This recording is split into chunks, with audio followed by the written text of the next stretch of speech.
जो होगा वो कंप्लीट हो जाएगा। खत्म कर दूंगा चैप्टर खत्म, मेरा काम खत्म, फिर आपका काम आपको क्वेश्चंस सॉल्व करने हैं। ठीक है, बाहर माहौल बहुत खराब हो गया है, बहुत खराब हो गया है, पुलिस मार भी रही है, तो बस्ते बचाते अपन आए।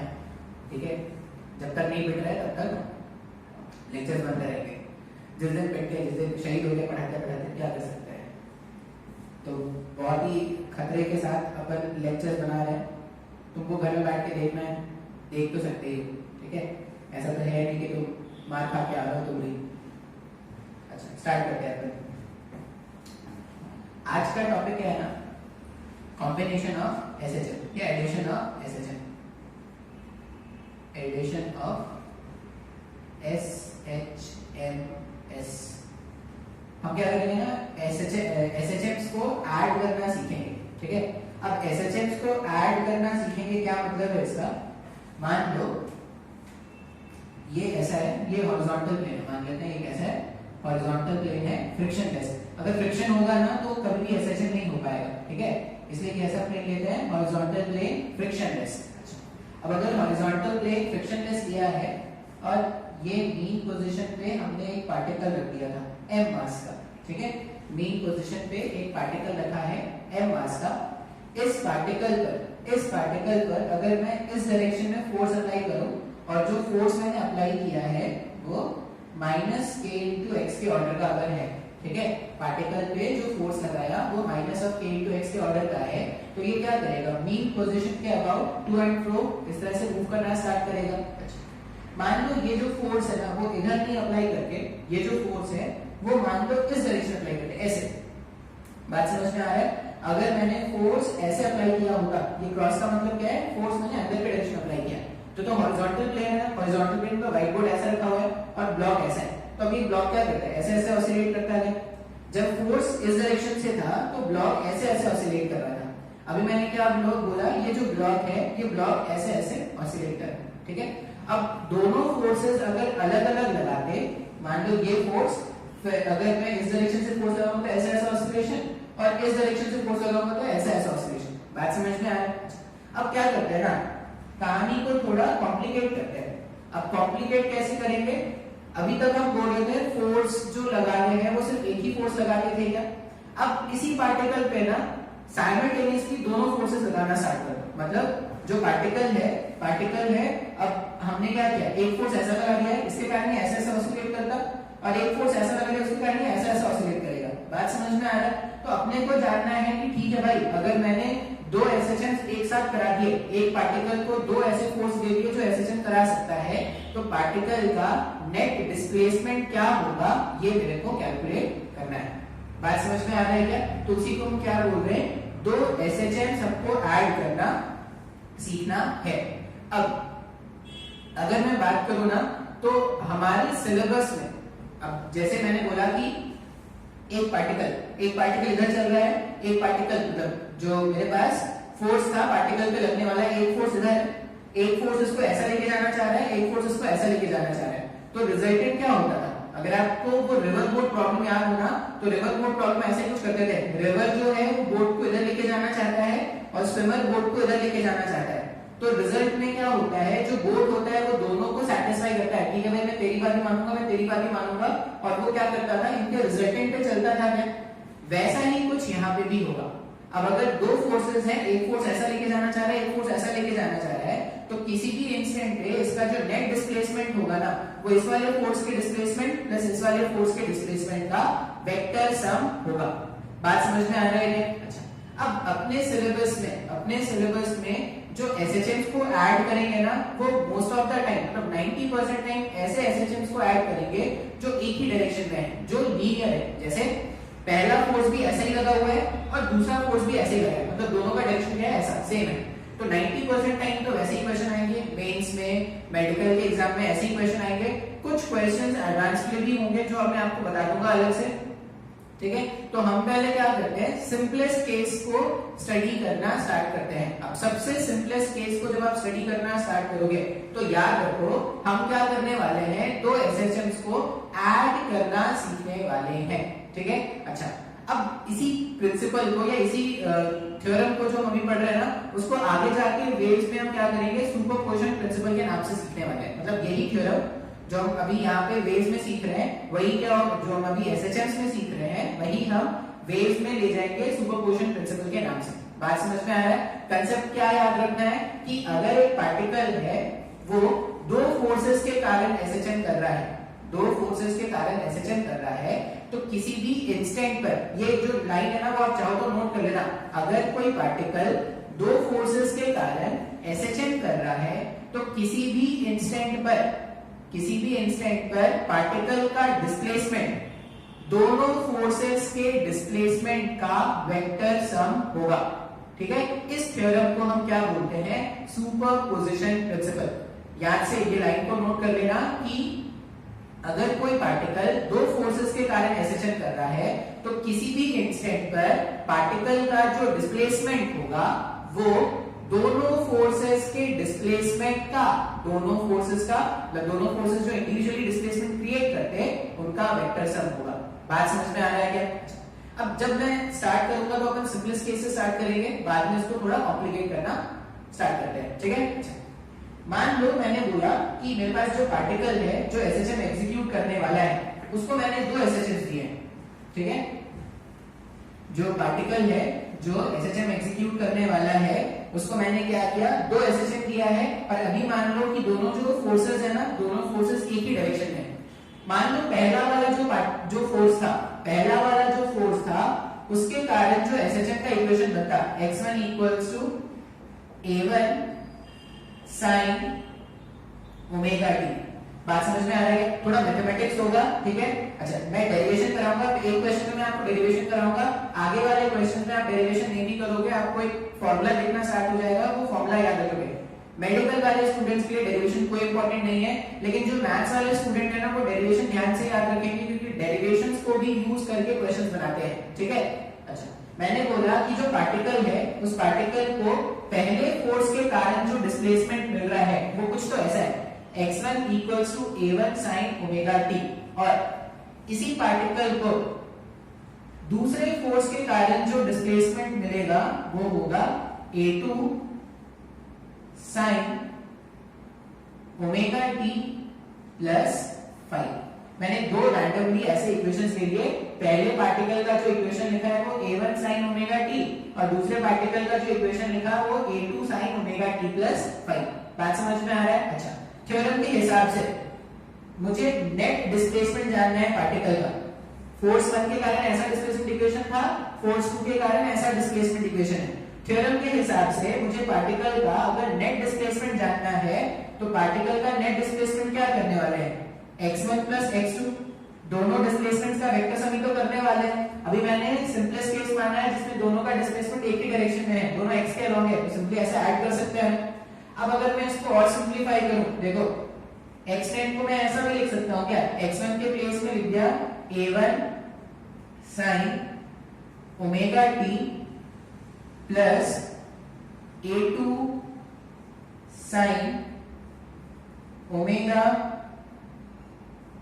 t प्लस 5 लिख सकते हैं ना x10 को ऐसा। अब इसको ना सिंपलीफाई करना है। अच्छा यहाँ पे जो सिंपलीफिकेशन आएगा ना वो सिंपलीफिकेशन आप याद रखना, ये सिंपलीफिकेशन तुम्हारे कॉलेज के एग्जाम में पूछते हैं, मतलब ये जो डेरिवेशन है ना वो कॉलेज के एग्जाम में पूछते हैं। तो यहाँ पे देखो सिंपलीफिकेशन कैसे करेंगे। ठीक है, मेरे पास x नेट आ गया a1 sin omega t plus a2 sin omega t plus 5, ऐसा कुछ आ गया। अब इसको सॉल्व करना है। सॉल्व करने के लिए ना सबसे पहले क्या करते हैं, ये जो टर्म है sin omega t plus 5, sin omega t plus 5 को हम क्या करेंगे, एक्सपैंड करेंगे। सबसे पहले इस वाले ये जो टर्म है उसको एक्सपैंड करेंगे। उसको एक्सपैंड करने के लिए हमने क्या किया ना, एक फॉर्मूला पढ़ा है। जो मैथ्स वाले स्टूडेंट होंगे उन्होंने एक फॉर्मूला पढ़ा है sin a plus b। Medical वाले स्टूडेंट को भी मैंने बताया था ये फॉर्मूला। अगर कभी भी ऐसा लिखा होता है तो इसका एक्सपेंशन होता है sin a into cos b plus cos a into sin b। ये एक्सपेंशन फॉर्मूला होगा जो हम क्या करने वाले हैं, यूज करने वाले हैं। ठीक है, अब ये एक्सपेंशन फॉर्मूला अगर मैं यूज करूंगा तो जिसका काम हो गया उसको अपन हटाते जाते हैं। आप स्क्रीन पॉज करके नोट कर लेना।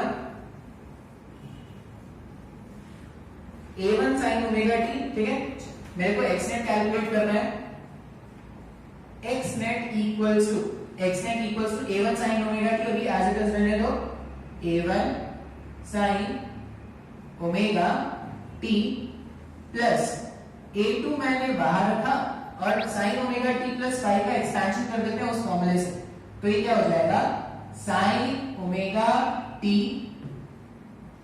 Into cos 5 plus cos omega t into sin 5, इस तरह से एक्सपैंड कर सकते हैं क्या, ठीक है। अभी तक हमने कुछ नहीं किया है, हमने क्या किया, बस जैसा गिवन था एक्सपैंड करके लिख दिया है, ठीक है। अच्छा अभी देखो sin ओमेगा t का टर्म इधर भी है, sin ओमेगा t का टर्म इधर भी है, दोनों से क्या करते हैं ना sin ओमेगा t बाहर निकालते हैं। देखो तुम अगर बोलोगे ना सर ऐसा ही क्यों किया, तो डेरिवेशंस में कभी भी कोई एग्जैक्टली तुमको नहीं बता सकता है कि ऐसा ही क्यों किया, लेकिन हाँ एक चीज तुम जरूर देखोगे, जब पूरा डेरिवेशन कंप्लीट हो जाएगा ना, तो तुम ध्यान से देखना, तो वो सिंपलीफाइड फॉर्म में देखना स्टार्ट हो जाएगा। तो बस ऐसा समझ लो कि ये प्रोसेस मेरे को, या ये तरीका मेरे को याद है, इसलिए मैं ऐसा कर रहा हूँ। अब ऐसा करने से क्या होगा ना, एक स्टैंडर्ड फॉर्मेट देखना स्टार्ट हो जाता है, ठीक है। तो इसलिए अपन सॉल्व कर रहे हैं। मैंने क्या किया, x नेट मेरे को फाइंड करना है, a sin ओमेगा t मैंने दोनों से बाहर निकाल दिया, sin ओमेगा t। अब जैसे ही आप sin ओमेगा t बाहर निकालोगे ना, इधर क्या बचेगा, इधर a1 बचने वाला है, इसमें क्या है a2 और cos phi, sin omega t अगर बाहर गया तो a2 और cos phi मिलेगा क्या, तो यहाँ पे ब्रैकेट के अंदर a2 cos phi ये लिख सकते हैं क्या, ब्रैकेट के अंदर क्या हो गया a2 cos phi, और जो बचा हुआ टर्म है, बचा हुआ टर्म क्या होगा a2 cos omega t sin phi होगा क्या, तो मैंने बचे हुए टर्म को ऐसा लिख दिया a2 cos omega t sin phi, लिख सकते हैं ना ऐसा। अच्छा वो फॉर्मूले का भी काम नहीं है, तो फॉर्मूले को भी हटा देते हैं, बट ज्यादा स्पेस मिलेगा, अच्छे से डेरिवेशन हो पाएगा। अच्छा अब यहां पे ना कंसीडरेशन करना है, स्टार्टिंग में हो सकता है ये कंसीडरेशन अजीब लगे, लेकिन ये असम्पशन आपको, ये कंसीडरेशन आपको मानना है, ठीक है। मैं कंसीडरेशन क्या कर रहा हूं, यहां पे ऐसा कुछ आया था क्या, ये आया था प्लस a2 ये टर्म आएगा cos omega t into sin phi, ऐसा कुछ आया था क्या। अब इस वाले स्टेप के बाद का जो नेक्स्ट स्टेप है ना, वो तुम समझ लो कि अपने को याद ही रखना है भाई। इसके बाद का जो नेक्स्ट स्टेप है ना, वो अपने को याद रखना है, इसमें हम कुछ नहीं कर सकते। क्या याद रखेंगे, ये जो टर्म है ना a1 plus a2 cos phi, a1 plus a2 cos phi को आप रिप्लेस कर दो a cos अल्फा से। ये पूरा जो टर्म है ना ब्रैकेट में, उसको मैंने रिप्लेस कर दिया a cos अल्फा से, और यहां पर a2 sin phi को रिप्लेस कर दो a sin अल्फा से। ये रिप्लेसमेंट तुमको करना पड़ेगा डेरिवेशन के लिए, ठीक है। ये रिप्लेसमेंट क्यों किया वो अभी नेक्स्ट टाइम में समझ में आना स्टार्ट हो जाएगा। जैसे ही रिप्लेसमेंट कर दोगे तो x नेट का इक्वेशन में ऐसा दिखना स्टार्ट हो जाएगा। ये पूरे के टर्म में अपन क्या लिख सकते हैं, a sin omega t into cos alpha, ये लिख सकते हैं क्या। पहला टर्म को मैंने ऐसा लिख दिया, दूसरा टर्म जो था, उसको मैंने क्या लिख दिया, cos ओमेगा t रहने वाला है a sin alpha cos omega t। अब ध्यान से देखो, जैसे मैंने ये रिप्लेसमेंट किया ना, a1 a2 वाले वेरिएबल्स हट के एक सिंपल वेरिएबल a में आ गया, और ये 5 वाला टर्म हट के क्या हो गया, अल्फा में आ गया। पर अगर तुम ध्यान से देखोगे, अभी भी sin a plus b का फॉर्मूला है, अगर अभी भी ये sin a plus b का फॉर्मूला है, तो इसको एक्सटेंड को क्या लिख सकते हैं, a मैंने बाहर निकाला, और ये क्या हो जाएगा sin omega t plus alpha. ये मेरे पास x नेट का फॉर्मूला है, x net equals to a sin omega t plus alpha. अब ये पूरा डेरिवेशन क्यों किया था, ये फॉर्मेट लाने के लिए। क्यों, क्योंकि अगर ऐसा इक्वेशन x डिस्प्लेसमेंट और ऐसा इक्वेशन अगर हमने टाइम का देखा था, तो वो SHM का इक्वेशन होता है क्या, SHM का इक्वेशन होता था जहां पे ये a क्या है, a एम्पलीट्यूड है, ओमेगा क्या है, ओमेगा उसका फेज है, और अल्फा क्या होगा, अल्फा उसका initial, omega t plus alpha क्या हो गया, फेज हो गया, अल्फा इनिशियल फेज है। ऐसा कुछ इक्वेशन पहले भी डिराइव किया था क्या। अच्छा अब इसमें ना अपने को a का वैल्यू नहीं पता है, a भी नहीं पता और अल्फा भी नहीं पता, तो हमें क्या करना है, a और अल्फा का वैल्यू कैलकुलेट करना है। कैसे कैलकुलेट करेंगे? तो जो असम्पशंस हमने माने थे ना उनको ही यूज करके ए का वैल्यू कैलकुलेट करेंगे, ठीक है। जिसका काम हो गया उसको हटा देते हैं, ये याद रख लेना आपको।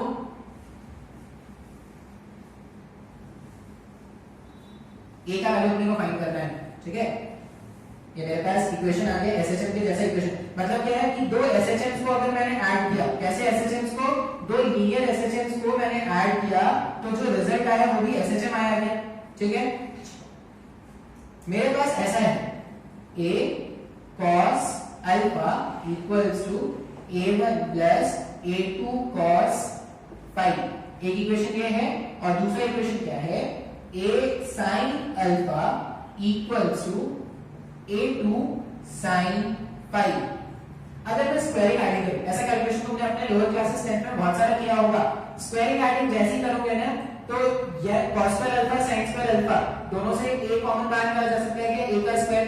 मैं यहां पे क्या कर रहा हूं, स्क्वायरिंग एडिंग। स्क्वायरिंग एडिंग में क्या हो गया, यहां पे a square cos square alpha sin square alpha हो जाएगा, cos square alpha plus sin square alpha. ये पूरा स्टेप मैंने नहीं लिखा है, मुझे लगता है कि आपको आता होगा समझ में। इक्वल्स टू, इसका जब आप स्क्वायर करोगे तो क्या हो जाएगा, इसका स्क्वायर हो जाएगा a1 square plus a2 square cos square phi. a2 square cos square phi plus 2a1 a2 cos phi. a plus b का होल स्क्वायर के टर्म में ये ब्रेक होगा ना, a1 square plus a2 square cos square phi plus 2a1 a2 cos phi. और इसका जब square करके ऐड करोगे तो यहां पे क्या आ जाएगा, a2 square sin square phi, ठीक है। थोड़ा अजीब सा दिख रहा है, मैंने इन दोनों को स्क्वायर करके सिंपली क्या कर दिया है, ऐड कर दिया है, ठीक है। अच्छा, अब जैसे ही ऐड करके इसको सॉल्व करोगे ना, सिंपलीफाई करोगे तो इक्वेशन बहुत ही आसान दिखना स्टार्ट हो जाएगा। देखो कैसा, cos square alpha plus sin square alpha, ठीक है। cos square alpha plus sin square alpha क्या होता है, 1 होता है।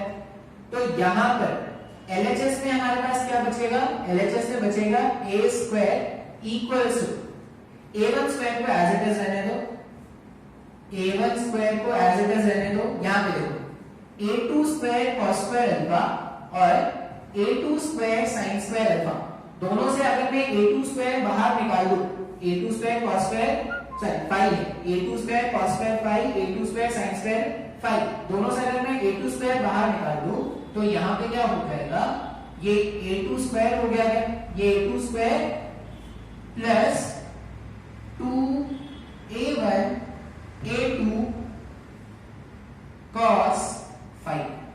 लिख सकते हैं क्या ऐसा? अगर ये ऐसा है, इसका मतलब जो एम्पलीट्यूड है, ये तो नया एम्पलीट्यूड था ना, जो नया एसएचएम बना दोनों को ऐड करने के बाद उसका एम्पलीट्यूड जो है वो सिंपली क्या हो जा रहा है, वो root over of a1 square, पहले वाले का एम्पलीट्यूड दूसरे वाले का amplitude 2 times of a1 a2 cos phi. इस तरह के फॉर्मेट का हमारे पास एम्पलीट्यूड आ गया है। तो एसएचएम का इक्वेशन जब कंबाइन किया, कंबाइन इक्वेशन कैसा दिख रहा था, a sin omega t plus alpha, ऐसा दिख रहा था। उसमें a क्या है, नए एसएचएम का एम्पलीट्यूड, तो नए एसएचएम का एम्पलीट्यूड कितना आ गया, root over of a1 square plus a2 square plus 2a1 a2 cos phi. अभी एम्पलीट्यूड आ गया, एक और वेरिएबल क्या है, अल्फा। अल्फा भी तो पता नहीं है ना, अल्फा भी ढूंढना है। अब अल्फा ढूंढने के क्या करेंगे, तो ये दोनों इक्वेशन देखो, इनसे ही तो अपने एम्पलीट्यूड निकाला था ना, इनको सिंपलीफाई करके तुमको अल्फा निकालना है। अगर इनको सिंपलीफाई करके तुमको अल्फा निकालना है, अगर मैं दोनों को डिवाइड कर दूं, स्क्वायरिंग एडिंग से तो अल्फा गायब भी हो जाएगा। अगर मैं दोनों को डिवाइड कर दूं, tan अल्फा कितना साथ हो जाएगा, मैं इसको इससे डिवाइड कर रहा हूं। अगर इसको इससे डिवाइड करोगे तो यहां पे क्या हो जाएगा, a कैंसिल हो जाएगा, sin alpha upon cos alpha, ये tan अल्फा इक्वल्स टू यहां पे आ रहा है a2 sin phi divided by a1 plus a2 cos phi. ऐसा कुछ दिख रहा है क्या? अगर tan अल्फा पता है, इसका मतलब अल्फा भी पता है। अल्फा कितना हो जाएगा, अल्फा हो जाएगा tan inverse a2 sin phi divided by a1 plus A2 cos phi, ऐसा कुछ लिखेंगे कि अल्फा का वैल्यू। अब जो नया एसएचएम इक्वेशन था, नया एसएचएम क्या था, x नेट क्या आया था, a sin omega t plus alpha. अब मेरे को ना नया एम्पलीट्यूड भी मिल गया है और नया अल्फा भी मिल गया है, मतलब दो एसएचएम, वो जो पुराने एसएचएम थे उनको ऐड करने के बाद जो नया एसएचएम आया उसका इक्वेशन मेरे को पता है, हाँ या ना। तो ये पूरा डेरिवेशन है जो तुमको याद रखना है। डेरिवेशन कॉलेज के एग्जाम में भी आएंगे, कॉलेज के एग्जाम तो दोगे ना, ठीक है, पास तो होगे, ऐसा तो है नहीं कि सर कोरोना आ गया तो कोई एग्जाम होना नहीं है, ऐसे ही पास हो जाएंगे। पास तो होना ही है, खुद की जानकारी तो पढ़ना ही है, पास होना ही नहीं है वो तो बात लेंगे, अगर सीखना है तो पढ़ना ही है। सर नहीं आया समझ में, बात समझ में आया क्या? अच्छा, ये तो था डेरिवेशन। अब बार बार जब क्वेश्चन आएगा तो इतना भारी भारी डेरिवेशन करेंगे क्या, आधा घंटा में लगा दिया डेरिवेशन, ठीक है। तुम अगर करोगे, मान लो मैं तो बेवकूफ हूं, तुम अगर करोगे तो शायद मैंने आधा घंटा लगाया है तो तुम 4 घंटे में करोगे शायद, ठीक है। तो ये डेरिवेशन करेंगे, तो बार बार क्वेश्चन जब सॉल्व करना है तो 1 घंटे का डेरिवेशन लेके बैठ जाएंगे, ये तो भाई कहीं से भी चालाकी नहीं। तो हम क्या करते हैं, फॉर्मूले को ध्यान से देखते हैं। जब फॉर्मूले को ध्यान से देखना है, फॉर्मूले को तो ध्यान से देखना है, स्क्रीन पॉज करना है और फॉर्मूले को ध्यान से देखना है, ऐसे देखना है। फॉर्मूले को देखा, a equals to root over of a1 square plus a2 square plus 2a1 a2 cos phi। Sir ये फॉर्मूला तो कहीं और भी देखा है सर ये फॉर्मूला तो कहीं और भी देखा है, कहाँ देखा है? वेक्टर वाले, अगर तुमको याद है चैप्टर वेक्टर्स में जब आप रिजल्टेंट का मैग्नीट्यूड निकालते थे, ऐसा ही कुछ फॉर्मूला होता था क्या? फॉर्मूला देखो वहां पे क्या होता था, रिजल्टेंट जो होता था वो होता था root over of a square plus b square plus 2ab cos theta, और थीटा वहां पे वेक्टर एंगल होता था क्या? दोनों वेक्टर्स के बीच का जो एंगल होता था उसी को वेक्टर एंगल बोलते थे, वैसा ही फॉर्मूला है। और ये अल्फा, अल्फा क्या है? डायरेक्शन वाला जो फॉर्मूला था, रिजल्टेंट का डायरेक्शन जब आप किसी एक वेक्टर से निकालते थे तो जो डायरेक्शन वाला फॉर्मूला था वो ऐसे ही था, a2 sin phi divided by a1 plus a2 cos phi। इसका मतलब काम आसान किया जा सकता है, ठीक है, बार बार ये डेरिवेशन करने की जरूरत नहीं है, क्वेश्चन को आसान बनाया जा सकता है अगर मैं ये मान लूं कि जो एसएचएम्स मेरे को ऐड करने हैं उनके एम्पलीट्यूड वेक्टर्स है, ऐसा मानना है नहीं, ऐसा है नहीं, ऐसा मान ले अगर कि जो एसएचएम्स मुझे ऐड करने हैं अगर उनके एम्पलीट्यूड्स को अपन वेक्टर के मैग्नीट्यूड्स के बराबर मान ले, तो जो रिजल्टेंट का फॉर्मूला होता था वहां पर वेक्टर वाले केस में, वही रिजल्टेंट एम्पलीट्यूड का फॉर्मूला हो जाएगा क्या इस केस में? अब रिजल्टेंट एम्पलीट्यूड क्या याद रखेंगे, root over of a1 square पहले वाले एसएचएम का एम्पलीट्यूड प्लस a2 स्क्वायर दूसरे वाले एसएचएम के एम्पलीट्यूड का square plus 2a1 a2 cos alpha. यहां पे cos अल्फा आ रहा है क्या? सॉरी हाँ, cos phi, यहाँ पे क्या आ रहा है cos phi। ये phi क्या है? phi देखो, पहला वाला जो एसएचएम था a sin ओमेगा t और दूसरा जो एसएचएम है, पहला a1 sin ओमेगा t पहला एसएचएम था और दूसरा एसएचएम था a2 sin omega t plus phi। इन दोनों के बीच का जो फेज डिफरेंस है वही तो phi है ना। phi और अल्फा में कंफ्यूज नहीं होना है, phi क्या है? phi दोनों का इनिशियल फेज है, और अल्फा क्या है? अल्फा वो नया एसएचएम जो बना दोनों को ऐड करने के बाद उसका जो फेज है उसको मैंने अल्फा बोला है। बात समझ में आ रहा है? तो फॉर्मूला में अपने को अल्फा नहीं यूज करना है, यहाँ पे जो फॉर्मूला होगा तो यहाँ पे अल्फा नहीं यूज करें, यहाँ पे phi यूज कर रहे हैं, और phi क्या है? तो दोनों एसएचएम्स का फेज डिफरेंस। अभी जब मैं क्वेश्चन सॉल्व करूंगा तो मैं इसको यूज करूंगा, ठीक है। इस तरह से अपन क्या करेंगे, नए एसएचएम का एम्पलीट्यूड निकालेंगे और इस तरह से अपन क्या करेंगे, फेज निकालेंगे कि जो हमारा नया एसएचएम है वो रेफरेंस एसएचएम से कितना फेज आगे है या कितना फेज पीछे है। सर नहीं आया समझ में? ये फॉर्मूला तुम्हारे पास डायरेक्शन वाला जैसा फॉर्मूला है और वो फॉर्मूला तुम्हारे पास एम्पलीट्यूड वाले जैसे का फॉर्मूला है, ठीक है। डेरिवेशन तुमको याद रखना है कॉलेज के पॉइंट ऑफ व्यू से, क्वेश्चंस मैं कैसे जैसे बताऊंगा वैसे आपको सॉल्व करना है। आई होप कि आपको समझ में आ गया है। बात समझ में आ रहा है, हाँ या ना? क्वेश्चन सॉल्व करके देखते हैं, फिर जो भी कॉम्प्लेक्सिटी होगा, जो भी प्रॉब्लम होगा वो क्वेश्चन से आपको साफ साफ क्लियर होता जाएगा।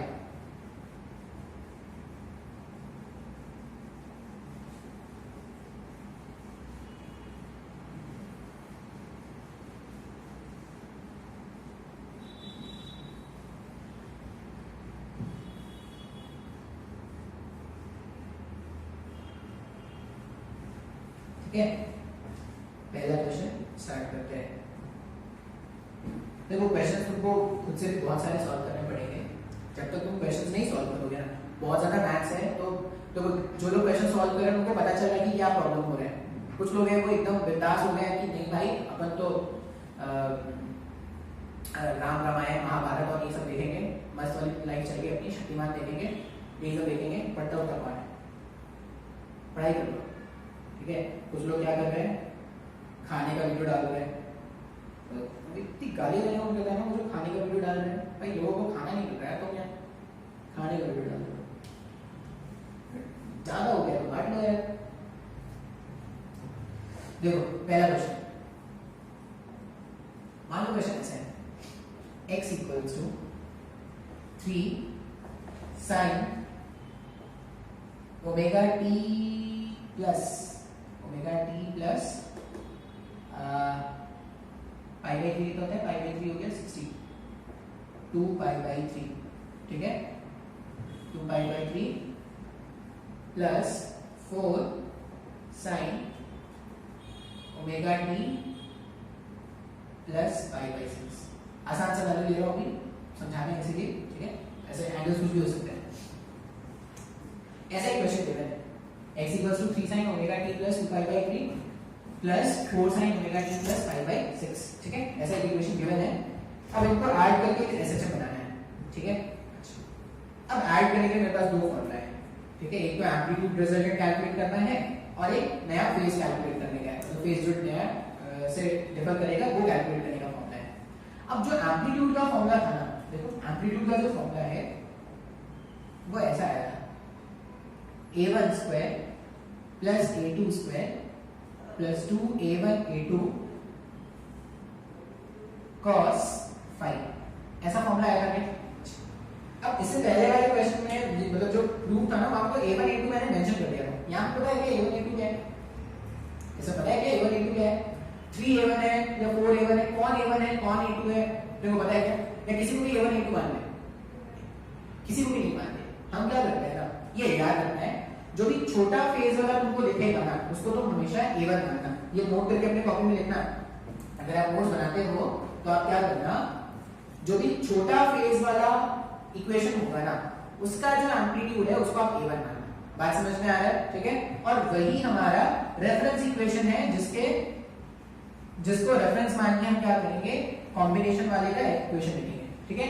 अब देखो मेरे पास दो इक्वेशन है, इसका फेज कितना है omega t plus 2 pi by 3, 2 pi by 3 मतलब कितना 120 हो गया है, पाई बाई 3 60 हो गया तो 120 हो गया, omega t plus pi by 6 वो कितना हो गया, वो 30 और ये 120, तो इसका फेज ज्यादा है ना।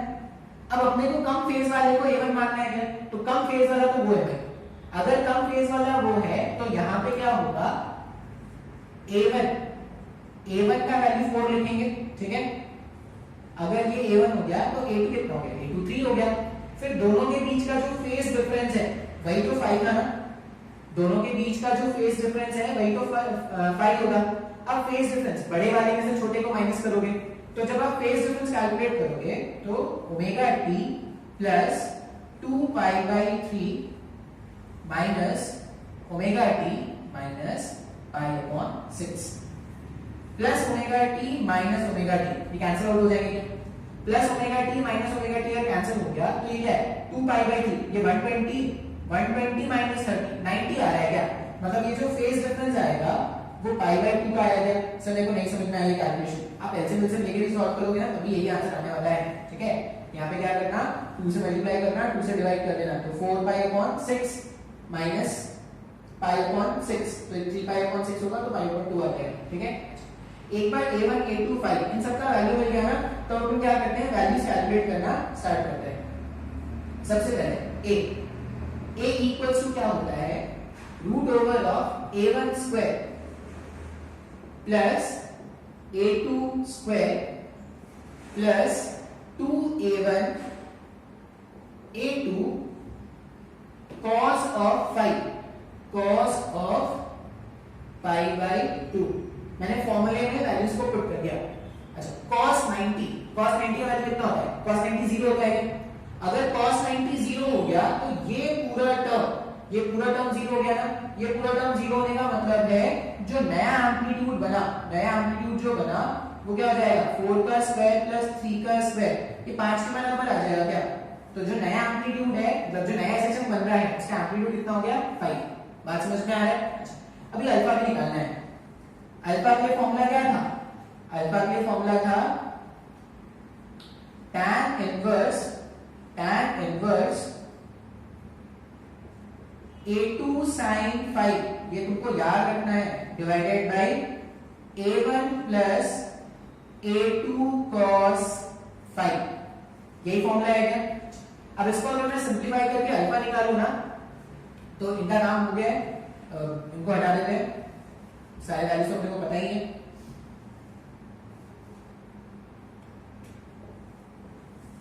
Alpha equals to tan inverse रहने दो, ब्रैकेट वाली टर्म को अंदर सॉल्व कर लेते हैं। a2 हमारे पास क्वेश्चन में कितना है, कम फेज वाला कौन था, कम फेज वाला हमारे पास जो होगा वो तो a1 है, तो ये 4, a2 3 हो गया क्या, into sin 5, दोनों के बीच का फेज डिफरेंस कितना है पाई by 2 divided by 4 plus 3 cos 5 कितना cos पाई बाय 2। देखो फाई और अल्फा में कंफ्यूज मत होना, अल्फा अपने को कैलकुलेट करना है, फाई दोनों का फेज डिफरेंस है। अब इसको जब आप सिंपलीफाई करोगे तो alpha equals to tan inverse sin pi by 2, sin 91 होता है क्या, तो ऊपर का टर्म हो गया 3 डिवाइडेड बाय 4, ये टर्म तो 0 होता है ना, पाई बाय 2 0 हो गया, cos पाई बाय 2 तो 3/4 आया क्या। अब tan इनवर्स 3/4, अल्फा का ऐसा कौन सा वैल्यू है कि वो 3/4 आता है, तो ये ट्रायंगल आपको याद है ना, अगर ये 37 होता है तो ये 3, ये 4 और ये 5, तो tan 37 तो 3/4 है ना। अगर tan 37 3/4 है इसका मतलब अल्फा यहां पे कितना होगा, इसको जब मैं tan इनवर्स को उधर भेजूंगा तो ऐसा ही हो जाएगा ना, tan अल्फा इक्वल्स टू 3/4, इसका मतलब अल्फा हमारे पास 37 डिग्री आ गया है। तो मैंने a का वैल्यू भी निकाल लिया और मैंने अल्फा का वैल्यू भी निकाल लिया। अब मुझे क्या करना है, फाइनल इक्वेशन लिखना है जो मेरा बनेगा। फाइनल मेरे को एम्पलीट्यूड भी मिल गया और नया फेज का जो डिफरेंस है वो भी मेरे को मिल गया। अब इक्वेशन लिखना स्टार्ट करते हैं, ठीक है। अच्छा, अभी इक्वेशन लिखने में भी ना एक बात आपको ध्यान रखना है, ध्यान क्या रखना है वो देखो। हम अगर लिखें xnet ही तो लिखा है ना, xnet equals to a sin omega t plus alpha, ऐसा कुछ आया था।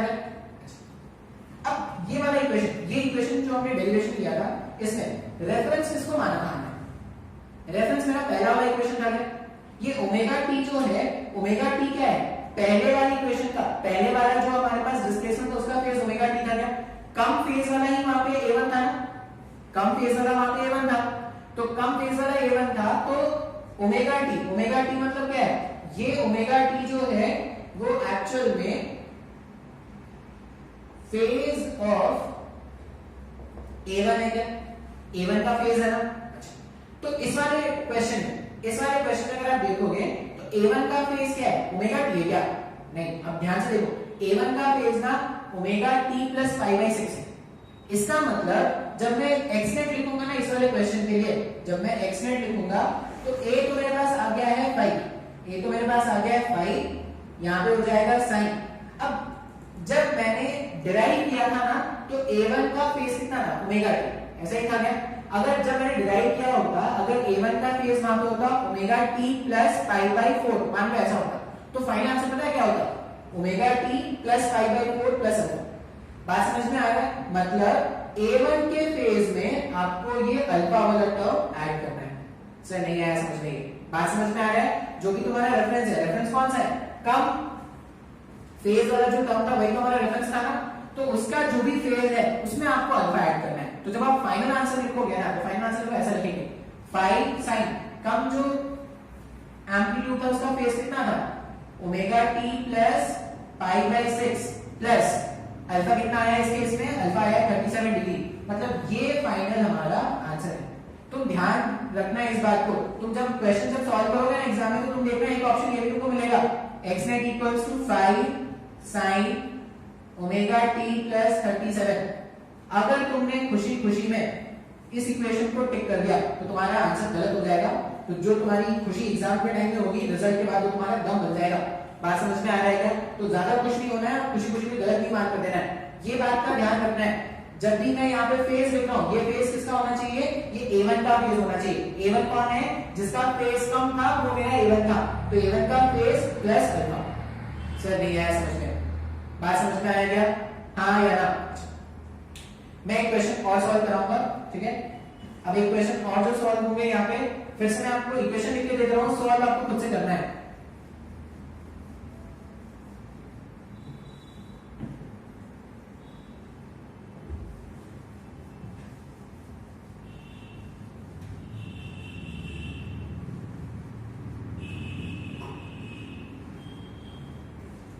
मान लो ऐसा है कुछ, बिल्कुल वैसे क्वेश्चन है, बस आप सॉल्व खुद से करना, ठीक है? x net equals to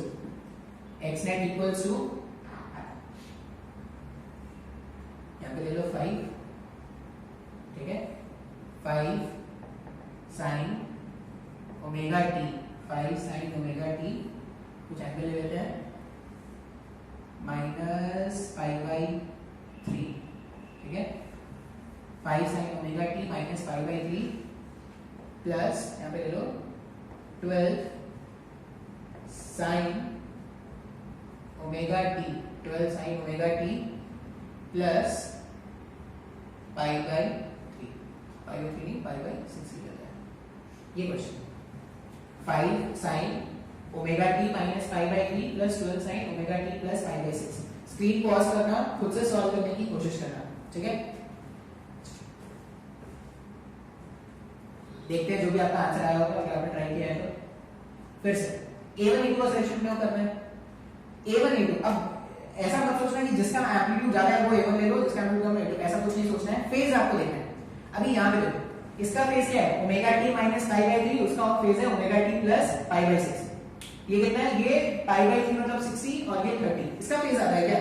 ये ज्यादा है, यहाँ पे 60, यहाँ पे 30, किसका फेज आता है? इसका या इसका? किसका फेज आता है? बोलो बोलो, किसका फेज आता है? ये यहाँ पे ध्यान से देखो, ओमेगा टी में कुछ माइनस किया है ना, वहां पे ओमेगा टी में कुछ प्लस किया है, तो किसका फेज ज्यादा हुआ? वो फेज ज्यादा हुआ क्या? Omega t plus π/3। सर नहीं आया समझ में? ये आया नहीं आया समझ में? ऐसा नहीं कि सर यहाँ पे 30 था, यहाँ पे 60 था, इसका फेज ज्यादा है ना? नहीं, यहाँ पे तो ओमेगा टी में तुमने कुछ माइनस किया ना, वहां पे तुमने ओमेगा टी में कुछ ऐड किया है, तो किसका फेज ज्यादा है? इसका फेज ज्यादा है। तो जिसका फेज कम होता है, जिसका फेज कम होता है वही तो अपना A1 होता है ना। तो क्वेश्चन के हिसाब से A1 कितना हो जाएगा? A1 हो जाएगा 5 और A2 हो जाएगा 30। फेज डिफरेंस अगर आप कैलकुलेट करोगे 5, तो omega t plus π/6, omega t plus π/6 minus omega t plus π/3 लिख सकते हैं ऐसा। ओमेगा टी से भी ओमेगा टी गायब हो जाएगा, तो जो फेज आ गया π/6 प्लस π/3, ये वापस से π/2 आ जाएगा। तो मेरे को A1 भी मिल गया, मेरे को A2 भी मिल गया, मेरे को 5 भी मिल गया। अब अगर मैं A नेट कैलकुलेट करूं ना, A नेट क्या मतलब जो कि एम्पलीट्यूड आने वाला है, दोनों का रिजल्ट है, वो क्या हो जाएगा? 5 का स्क्वायर 13 का नहीं 12 का, 5 का square plus 12 A square sorry A1 square plus A2 square plus 2A1 A2 cos phi, 2A1 A2 cos phi। अच्छा cos phi अपनी π/2 है क्या? तो ये पूरा टर्म अभी भी क्या हो जाएगा? 0। इसका मतलब जो नेट एम्पलीट्यूड आएगा नए सेशन का वो हो जाएगा 30। सर नहीं आया समझ में? ये बात समझ में आया क्या? अच्छा, और फिर अगर मेरे को कैलकुलेट करना है tan अल्फा, तो tan अल्फा का फॉर्मूला क्या था? tan अल्फा होगा A2 sin phi।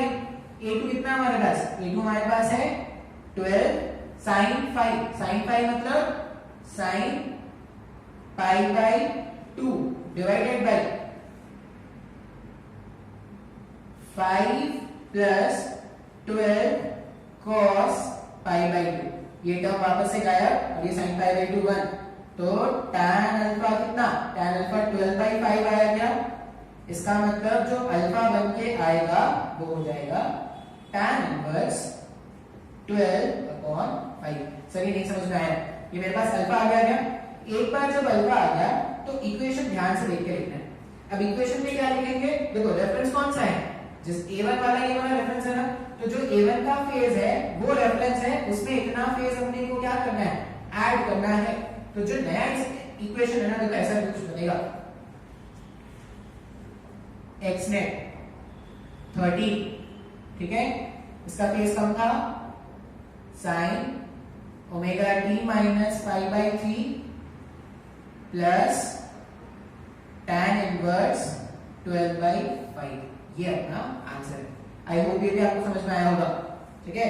एग्जांपल 2, एक जैसी दो एग्जांपल ले लिए अंडरस्टैंडिंग के लिए। आसान है क्या, बहुत ही आसान है, बस एम्पलीट्यूड निकालो, अल्फा निकालो, इक्वेशन लिखो इस तरह के फॉर्मेट का। A1 किसको मानना है, जिसका फेज कम है उसको A1 मानना है, और A1 के फेज को रेफरेंस मानते ही नए इक्वेशन का फेज आपको लिखना है। इतना समझ में आया क्या?